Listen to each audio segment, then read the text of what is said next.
Hey everyone, Mah-Dry-Bread here. Pokemon X with only one Tentacool was a fun solo run.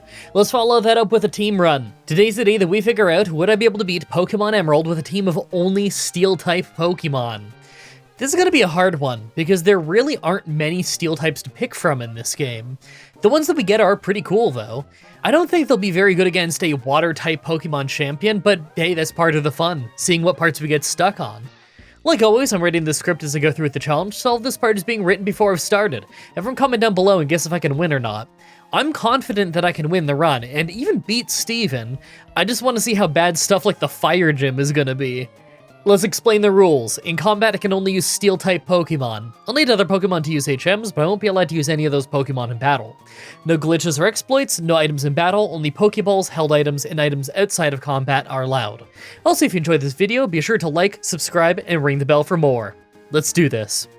So, right off the bat, I used the Universal Pokemon Randomizer to replace Trico with Beldum so that we can do the whole run with it. I figured Beldum would be the most interesting Pokemon to start with, since normally, we can't get it until the post-game, and it starts out really weak, but builds up to be great. So the early game travel is going alright just because we resist a lot of early game types, and our stats are pretty good for this early on, but I do anticipate the first gym being awful.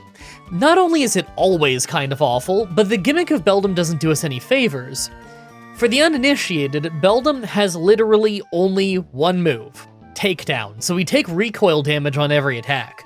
We have the ability to clear body, so we don't need to worry about them lowering our stats, but we're still taking damage every single round. In fact, I think we're likely gonna run out of power points in the gym battle and have to win with struggle. That also hurts us, but at least it hurts them a little more than Takedown is going to. I'll try to level up as much as I can on my way there, but I think it's very likely that we're gonna get squashed and have to hit level 20 to evolve before we can get a win. So after taking out every trainer I could find and doing a bit of extra fighting on the wild Pokemon, I got to the gym at level 15. We could just hardly take out the first Geodude and that's it, so nowhere close to a win. As if the recoil damage wasn't bad enough, Takedown tends to miss a lot, so it's not even doing reliable damage. I'm gonna have to hit level 20 and evolve for sure. Well, as expected, it was super easy after we hit level 20. We got Metal Claw and used it to sweep our whole team. With that done, we can catch our first new Pokemon, Aaron. I love this one. Awesome design and fun type combo of Steel and Rock. I always thought its evolutionary line was kind of like Rhyhorn and Rhydon, just, you know, Steel type. Anyway, it's got Mud Slap, so I figure there's gonna be an absolute lifesaver in the Electric Gym later down the line. Next we have to do the Fighting Gym though, and I'm not really too worried. If we didn't have Matang, then I'm sure we'd lose really badly, but we do, so it should be easy. Now the Fighting Gym was all super easy, but the rival fight after was a lot harder like I knew it would be. Right away we get confused by Wingull and took a little bit of damage, but it wasn't too bad and Wingull went down fast. Kabuskin was harder than I thought he'd be though. He went down pretty fast, but we got rocked by an ember that burned us, so Lombre actually took out Matang. I had to send an Aaron, and thanks to Lombre spamming Absorb, I was worried about if we could win this or not. Our headbutts were hitting pretty hard though, so we just hardly got the win. I think our nature saved us in that fight. Okay, we have one gym between us and a new Pokemon, but it's the Electric Gym. This one is always hard in Emerald, although I do think we stand a chance this time. Aaron's been catching up in levels, and with a bit of training, I think that I could use him to get past Magneton without us getting paralyzed. I'm gonna have to fight the trainers in the area first, but that's alright, I do that nearly every Emerald run anyway. Plus, we'll need the experience for when we get to the town after, because we have Maxie and the Fire Gym. I don't expect either of those to be easy, but the Fire Gym is the one I'm really dreading. I might have to just hope that Aaron can somehow sweep if we level him enough. By the way, this challenge was picked out by those of you in the poll tier over on Patreon. Once a month I pick a challenge from a poll over there. Check it out sometime. Alright, so I tried the Electric Gym over and over, but I always get stuck at the same part. Magneton does crazy damage to Aaron with Shockwave. That move never misses, so although we do great damage with Mud Slap, we always go down fast. Maybe if we got really lucky then Magneton could miss its Thunder Wave after the Mud Slap, but we do almost no damage with Matang, so it has so many chances to use Thunder Wave that I just don't see us not getting paralyzed. Because of this, we never got past it. I have no trainers left, but I'm still gonna have to grind a lot before we're past this fight. So after spending almost an hour to grind my whole team up to between levels 30 and 32 to get Aaron to evolve, we got a win, but it still wasn't easy. Our new Larian nearly fainted by the end because Shockwave still hits us pretty hard. I think if we fainted near the end, the Metang could have finished it, but I don't know for sure. It might have been close. Alright, so I head north and start hunting for Skarmory. This is the first one I caught, and I'm probably gonna roll with it. Relaxed nature for more defense and less speed. There's other natures I'd probably prefer, but boosted defense on the already crazy high defense Skarmory might be fun, so I'll give it a try. Now excuse me as I get every last bit of experience as I can for Larian, because I think that fire gym is gonna be a brick wall. So first is Maxie, and as expected, his Camerupt was the only real threat. We lost Larian pretty fast thanks to a high-powered magnitude, but we actually did hang on with only 3 health, so we got an extra Mudslap in before we fainted. The Mudslaps did pretty solid damage, so Metang was able to easily finish it. I still don't think I'm ready for the fire gym, though. Well, this was kind of insane. So the first 3 members of her fire team were easy, but I knew that the Torkoal at the end would be hard. I started throwing in Skarmory and Metang early to try and get her to lose a ton of special attack from her overheats early on. As soon as Larian came in, though, I just lucked through. The first headbutt caused a flinch, and the second one crit for the knockout. We literally just got a first try at the fire gym in a steel-only run. I guess I just gotta go straight to the normal gym, since we get a new Pokemon after. But on our way there, I took the root fossil. I knew that if I didn't say what I took, you'd all ask. Actually, now that I think about it, everyone ask anyway. Comments are good for the YouTube algorithm. Alright, time for the normal gym. Spinned at the start was an easy 2-shot, but next is Slacking, and this took forever. Right away I hit some mud slaps to hurt his accuracy, and tried to time things out so that I never am doing a physical move while he can counter. I ended up switching to Metang specifically because I could go between Metal Claw and Scary Face, so that he could never counter us and we'd get attack boosts. And although the strategy worked decently, it's far from perfect. We ended up taking a ton of damage before he finally fainted. Vigoroth was next, and we nearly fainted before taking him out, but we held on with 1 health. Last is Linoone, and it obviously finishes us off, so I had to send in Skarmory, but it didn't last all that long either. It was mostly just sent in for Sand Attack for safety, as he used Belly Drum to max out his attack. We fainted, but sent Larian in to easily finish it off. Alright, it's time to get our last Pokemon until right near the end of the run. Now that we can go to New Mauville, we can get Magnemite. Right away, the first one we caught is both modest and has a metal coat, so that's pretty cool. Plus, we get the TM for Thunderbolt on our way out of here, so we have a great move for it as well. Now, I need to grind it up real quick because we have a flying gym coming up, and this is going to be how we get through it. On our way there, though, we had the rival fight that I don't think I've ever lost. We hardly took any damage. It really is crazy how weak your rival is in this game, other than that sometimes hard fight under Cycling Road. Next is the Flying Gym, and this is a tough one. It starts great with Thunderbolt one-shotting Swablu, but Altaria was next, and I sent in Aggron knowing that it could tank her Earthquakes. The first headbutt flinched her, but the second dropped her to low health so she could heal up. I thought she'd hit another Earthquake, but we ended up critting to finish her off. Back to Magneton to one-shot Pelipper after it uses Protect on the first turn. Second from last is Skarmory, so I kept Magneton in. We lost accuracy to Sand Attack, but we still got the one-shot, so it didn't really matter. Last is Tropius, so I just sent in Aggron again. Despite some awful luck with Metang missing, she wasn't hitting us very hard. That was a first try win! After that is Maxie, and I was pretty worried about this fight, but it actually went great. Camerupt is his only threat, and because Aggron could survive with 3 health off an Earthquake, and he just keeps using Super Potions, we got to hit him over and over with Mud Slap. He just kept leaving openings for it instead of fighting back, so we got to totally take apart his only real threat. If we were even a level lower, then I think we'd have gotten one-shot and lost. Alright, so we're going to the Psychic Gym, Archie, the Water Gym, then to the Wally fight. We have a few TMs that we can get after the Psychic Gym, and we even get a new Pokemon right before the Elite Four, although I anticipate it's not really going to help us all that much. Now, as a Steel team, we do resist the Psychic Gym's main type, but I do remember that they've got Sunny Day and Flamethrower, plus Claydol has Earthquake. It could be a lot harder than I expect. Archie probably won't be too hard because none of his team has an answer for Psychic types. Then there's the Water Gym, where I'm hoping that Magnemite can do some heavy lifting for us. And of course, Wally never wins. I'm not really worried about the next chunk of the game, but the Psychic Gym might take a while. Maybe I'll get the Shadow Ball TM for Matang and try and evolve him before that gym. Now, I was pretty worried about the Psychic Gym just because I know they use Sunny Day and Flamethrower, but it actually wasn't so bad. The Earthquakes at the start hurt for sure, but Magneton was the only Pokemon on our team that actually fainted. Metagross and Aggron did a great job of keeping them on the back foot. Anytime they spent healing is time they didn't spend fighting back. After that is Archie, but Magneton takes out his entire team by himself. We took a lot of damage and had some close calls thanks to confusion, but we still won really easily, and we had the whole rest of our team to back us up in case we did faint. After that is the Water Gym, and the whole thing is pretty slow, but easy until Kingdra at the end. This thing is just a nightmare, and it's not even just because of Double Team. It's that Rain and Water Pulse can do insane damage to most of our team. We're all under-leveled either than Metagross. I think I need my new minimum level to be something like 40. That'll be enough to at least get us to the Elite Four without having to overlevel any one particular Pokemon by too much. I think.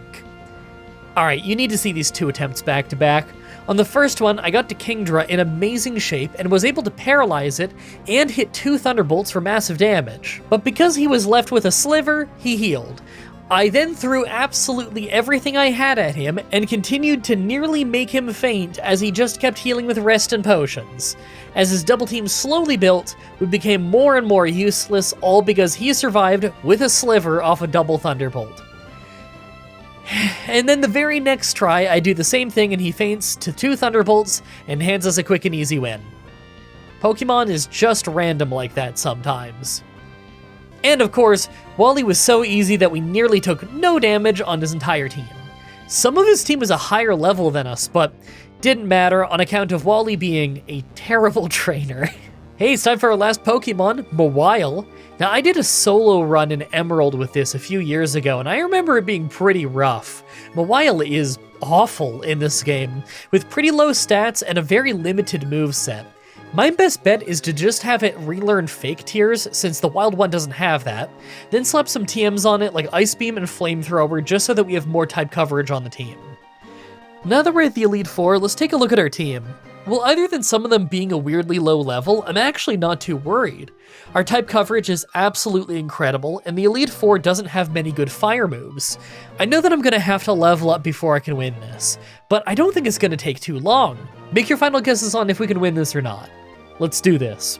First is Dark Trainer Sydney. Right away, Mightyena can't really hurt us much, so I just had Magneton Thunderbolt twice for a knockout. We lost accuracy though, so I was worried about Crawdaunt coming out and us possibly missing, but we ended up one-shotting it. I have no idea why he thought Crawdaunt was a good idea. He sent out Shiftry, so I sent him a while to go for Ice Beam. It's super effective, but it doesn't really do all that much damage, and he's using Swagger and Double Team, so he's really annoying. Thankfully, we break out a Swagger very quickly and ended up taking him out when our health was just below half. Next is his Cacturne, so I sent in Skarmory and started using Fly. Did a really great job with him only ever hitting Cotton Spore and a very weak feint attack.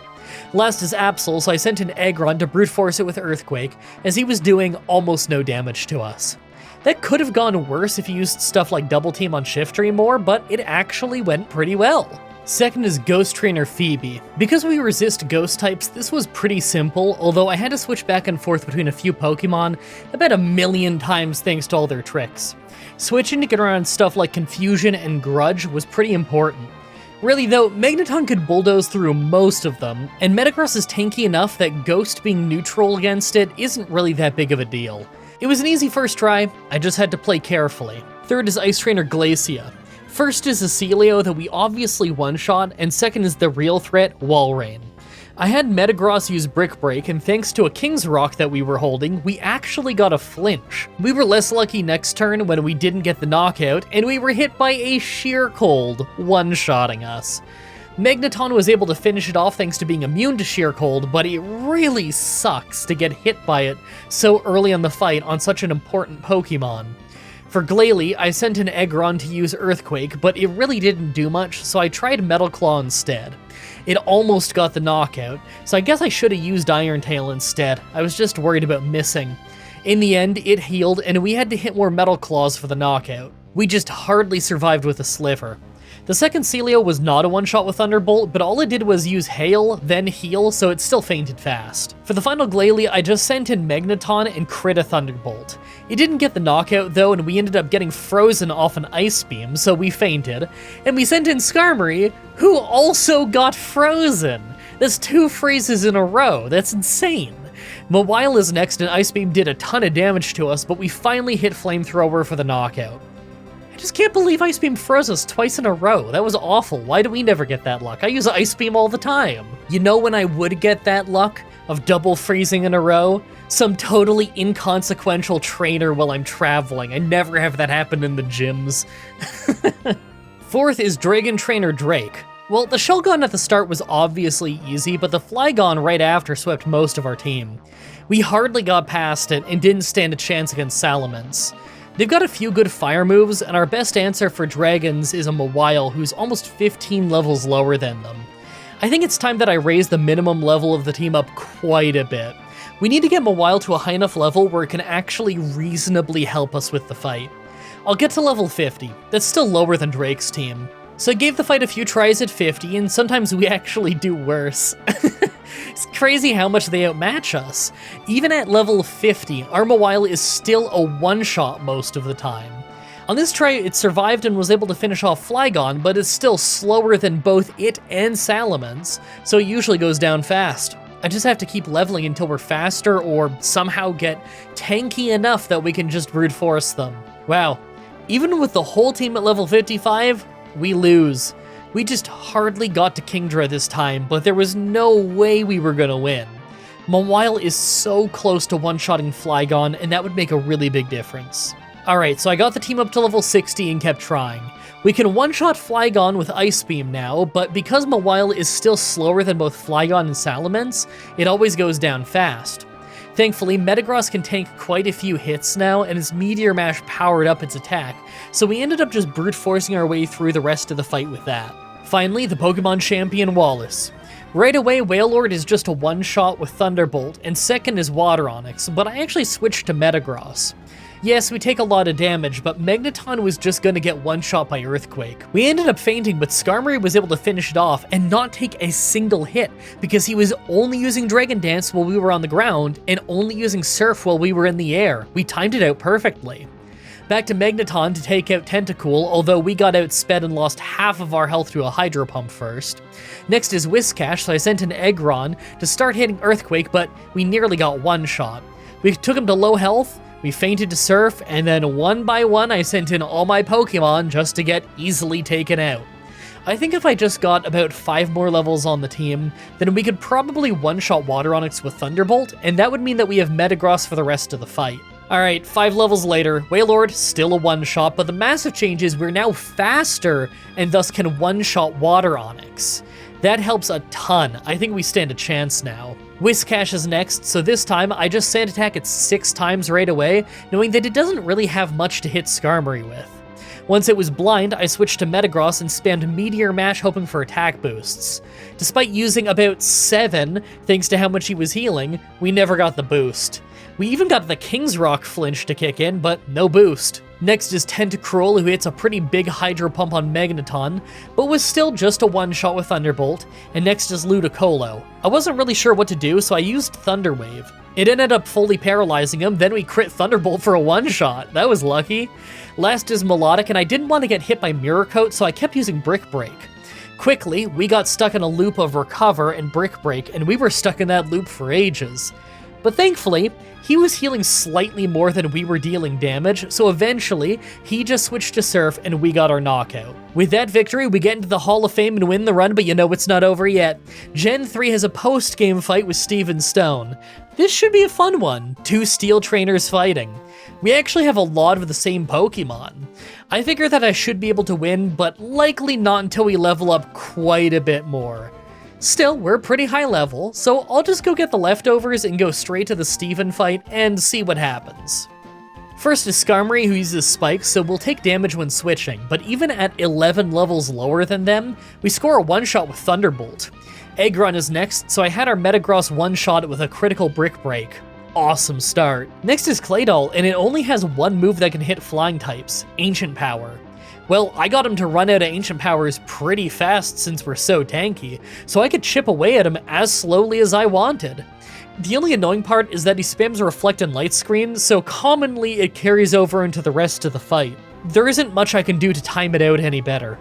Credelia's next, and I kept Skarmory in to use Fly. It hardly did anything though, so I switched to Sand Attack until we fainted, then sent in Metagross. Brick Break did solid damage, and he just used Ingrain, so we got a two-shot. After that is his Metagross though, and all hope was thrown out the window. He outsped in one shot our entire team other than our Metagross, who just didn't do very much damage. Alright, I guess I actually have to be closer to their level. It's cool that we got as far as we did at a low level though. So I kept trying at level 70, and although we can really smoothly get through quite a bit of the fight now, Metagross is always a brick wall. Even with awesome luck, with my Lax Incense letting some moves miss so I could hit flamethrowers, it didn't do much. I think it's mostly up to our Metagross to finish off theirs, but mine is pretty beaten up by the time I get that far into the fight. I'll get a bit stronger and keep trying new ways to get through the fight. Maybe I can figure this out soon. Well, we're level 75, and I can get past Credeli with Mawile pretty well to preserve health on Metagross, but no matter what move I use on him, it doesn't do much. Aggron actually survived a hit this time and landed a huge Earthquake though, so I kinda regret putting the Earthquake TM on him and not on Metagross. Alright, we're level 80 now and things start really smooth. Thunderbolt for Skarmory, Brick Break for Aggron, and obviously Skarmory can take out Claydol without any real fight. For Credeli, I can spam Sand Attack and Fly until he stops really being able to fight back, and then I switched to Mawile to finish it off with Ice Beam. As his Metagross came out, I met it with ours and hit a Brick Break right away for a bit of damage, as his Earthquake nearly one-shot us. With nothing better to do, I hit it again, faint, and then sent an Aggron. We got outsped and hit with an Earthquake to take us to only 40 health, but thanks to our Metagross softening him up first, we got a knockout with Earthquake. Last is his Armaldo, so I sent in Mawile to get him with Intimidate. He hit us really hard with a critical Water Pulse, so I used Fake Tears to drop his special defense, then Flamethrower for some damage. We ended up surviving another hit with only 1 health, and then we landed Flamethrower to get the knockout, and the win. I really don't use Steel types enough, do I? It's such a fun type to use. It's just so cool using such a tanky team, even if Steel isn't great offensively in these early games. I really hope you guys like that run. The next Pokemon Challenge should be up next week on Saturday, like usual, with Pokemon Soul Silver with only version-exclusive Pokemon. As always, I'm looking at your suggestions in the comments, in the challenge request section of my Discord channel, and on Twitter. Subscribe, ring the bell, stay tuned. Outro time. Man, I'm in the biggest rush. You guys have no idea. Like, at this point, it's late November right now when I'm recording this voiceover. At this point, it's no days off. Any day where I would have time to take off, that's a day to record stuff for the Haven and Hearth tutorial series. And I need to get this video edited so fast because I need to record so much more Haven and Hearth, like right now. So of course, thank you so much to the $50 supporters, Jake Busby, Javid Kusaro, Grayson Fitz, Tara Louise, Alessandra Hedgeblog, and Joel Mann. Thank you so much for your support, and thank you, everybody, so much for watching. And until next time, have a nice day.